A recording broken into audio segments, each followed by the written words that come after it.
Who would win that mouth-watering matchup between Lenny The Governor McLean and Johnny Love? Yeah, okay, I've got that for you, and 5 altogether other matchups between London's hardest, toughest street fighters and boxers against London's Gypsy's hardest, toughest street fighters and boxers. Yes, 5 wonderful mouth-watering matchups. You sit back, let me explain who the fighters are. I live this world. I'm a Londoner, I'm a Gypsy, I'm a fighter. I know this world, I know these fighters, and these, trust me, will be mouth-watering matchups. I want you to tell me who you think will win these matchups. Let's go straight into Cliff Fields. Cliff Fields, a good heavyweight boxer, yeah, that used to get cut, and then he turned his attention to the unlicensed boxing scene.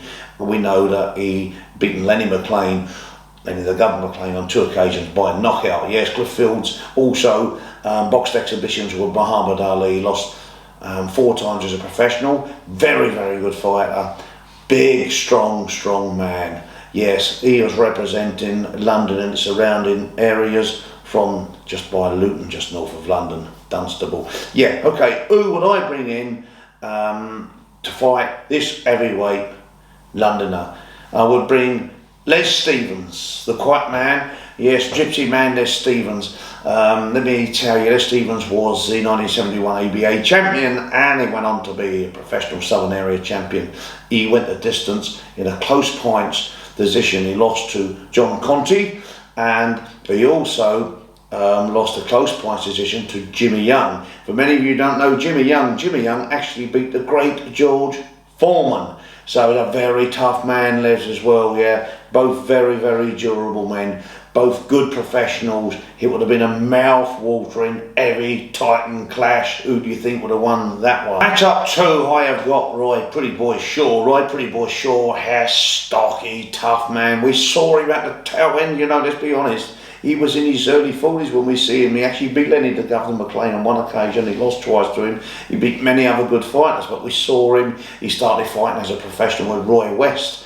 You know, he's been rumoured to pull off prison doors. Very, very strong man. I had the privilege of knowing him. Tough. Not a great big man this way in stature, but very strong man. Yes, Roy Pretty Boy Shaw. Yeah, one of London's hardest men. Who would I put against him from one of London's hardest Gypsies? Yes, just outside of London in Dartford in Kent, just on the London border, Mark the Ripper Ripley. Yeah, we know not as much about Mark because he was brought to a premature end. He was shot dead in a pub when he was just at the age of 38, but we do know that Mark was a tough man.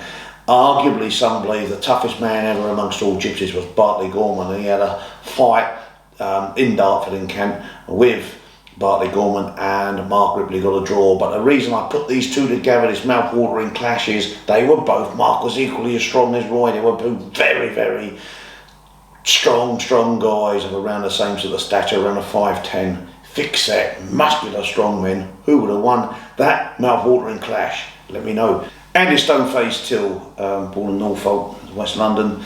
Yeah, tough man, over 100 amateur fights, loved the fight outside on the cobbles as well as in the ring. As a professional, he became the Southern Area WBC International and won his Lonsdale belt as a British champion outright.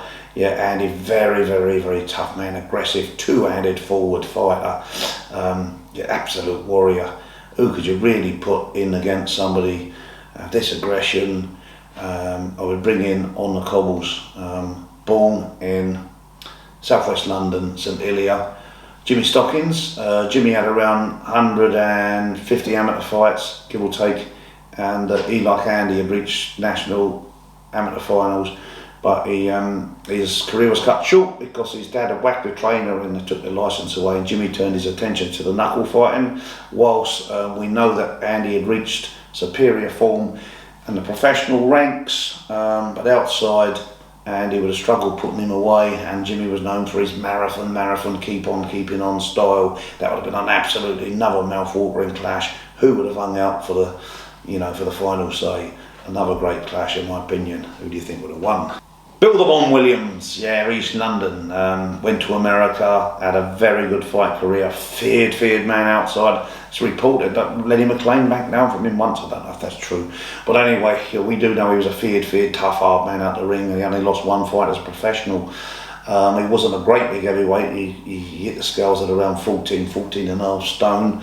Yeah, and as I say, just lost one fight. He wasn't known as the biggest, fieriest puncher in the world, but you know, he could hurt people and he keep on keeping on hitting them. Very, very good fighter. Bless him. Bill the Bomb Williams, East London. Who could we possibly have brought in from the Gypsy ranks from London and surrounding place? Well, Johnny Franklin from Berkshire, just up the road from London. Johnny Franklin, number 5 in the world. He was a light heavy. Been a stone and a half lighter, but Johnny had fought in the heavyweight division, so he could have handled somebody around that size. Probably fought slightly higher quality. John, number 5 in the world, British professional champion, beaten Chris Finnegan, Olympic gold medalist. Great warrior out the ring. Every time he went out the ring, he done his job, you know, in very good style.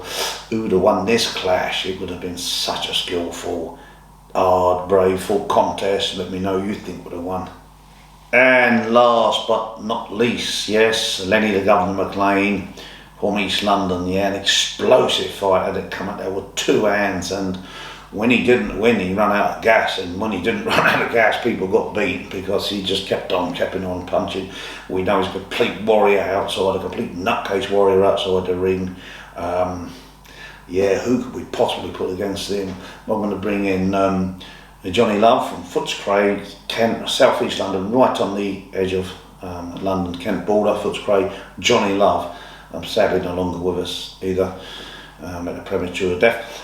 Johnny Love, very, very similar to Lenny McLean. The difference between Johnny Love and Lenny McLean's this big. Johnny Love was an heavyweight, but he was more that big. He was tall, raw boned, no weightlifting, just an athletic guy, and you could see the power he could deliver. Look at his knockout punch against Steve Garber. Look at that. Yes, that's the power he could deliver, and it would have been an interesting one. Also a great warrior. Only 2 professional fights, Johnny Love.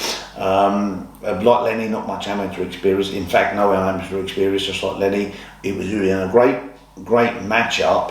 Who would have landed that big blow first? Lenny the Governor McLean or Johnny Love? You tell me. Hope you've enjoyed this matchup that I've put together, and there is going to be a part 2, so please do us a little favour, press that subscribe button. I keep going on saying the same old things, but if you don't know how to do it, get somebody just to put you on the YouTube and then you press that subscribe button. I've got another subscriber. I hope you've enjoyed it. In the meantime,